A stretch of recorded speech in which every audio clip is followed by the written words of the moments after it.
பேசக்கூடாது என்பது இஸ்லாமுடைய சித்தாந்தம். இஸ்லாம் அதைத்தான் போதிக்கிறது. 3-4 பேசக்கூடாது. உடனே வந்து சலாத் சொல்லி முந்திரணும். வசாபியத்து சலாத்தை கொண்டு முந்தணும். அப்சுசலாம் சொல்றாங்க. அது ஒரு வசனம். ஆக இப்படிப்பட்டவர்களை எல்லாம் சிறந்த அல்லாஹ் பெருமா சொல்லி இருக்கிறாங்க.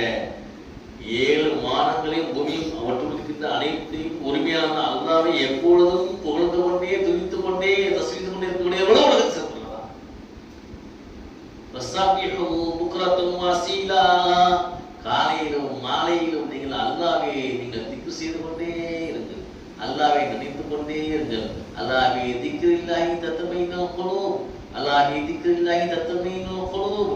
நீங்கள் உலகத்திலே எத்தனை சோதனைக்கு ஆட்பட்டாலும், நீங்கள் கவலைக்கு ஆட்பட்டாலும், துன்பத்துக்கு உள்ளாக்கப்பட்டாலும், நீங்கள் வந்து எதிரிகளுடைய அச்சத்தால் நீங்கள் உங்க உள்ளங்கள் பயந்திருந்தாலும், எந்த நிலைமை வந்தாலும் அல்லாஹ் நினைத்துக் கொண்டே இருக்கலாம். அல்லாஹ் சொன்னான், என்ன நினைச்சுட்டே இருப்பானா, நான் போய்க்கிறதே இருக்கிறான். இது யார் சொல்லுவாங்க? உனக்கு சோதனை வரும், சோதனை என்னை நினைத்துக் கொள். அல்லாஹ் திக்ரில்லா தத்மைனுல் குலூப், உன் உள்ளம் அமைதி பெறும். அப்படியே நான் உங்களுடைய பிராபலத்துக்குள்ள சால்வ் பண்ணிட்டே வரலாம். எங்க பக்கம் என் பக்கம் நெருங்கிட்டே வா அடியானே, நான் உன்னுடைய எல்லா சோதனையும் நீக்கிறேன், உங்களுக்கு சாதமாயிடும். நாம அல்லாஹ் பக்கம் நெருங்கல, பள்ளி பக்கம் தொடர்பு இல்லை, தொழுகை இல்லை, இறையச்சம் இல்லை, எப்படி நம்முடைய உள்ளம் சாந்தி பெறும்? எப்படி நம்ம உள்ள அமைதி பெறும்? எப்படி அமைதி பெறும்? அதுக்கான தீர்வு அல்லாஹ் சொல்லி கொடுத்துருக்கான். தீர்வு இல்லாத எந்த விஷயமும் உலகத்துல இஸ்லாம்ல கிடையாது, இல்லாமல் இல்லை.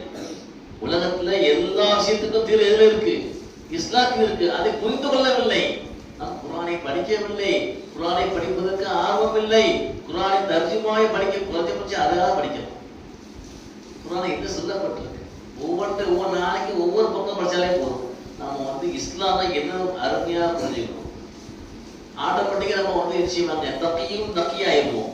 அப்படி உள்ளம் பரிசுத்தமான உள்ளமாயிருக்கும், பரிசுத்தமான உள்ளமாயிருக்கும். அப்படிப்பட்ட உள்ளத்தை பற்றக்கூடிய நல்ல அடியார்களாக நம்ம உலகத்தில் வாழணும்.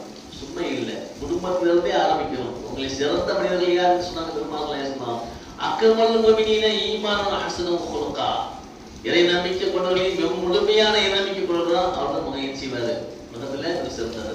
அக்மல் முஃமினீன் ஈமானன், ஈமானால் இறை நம்பிக்கையால் முழுமை பெற்றவர் யார் அப்படின்னா அஹ்ஸனுஹு குலுகா, உங்களிலே அவர்களிலே அழகிய குணம் படைத்தவர்கள்.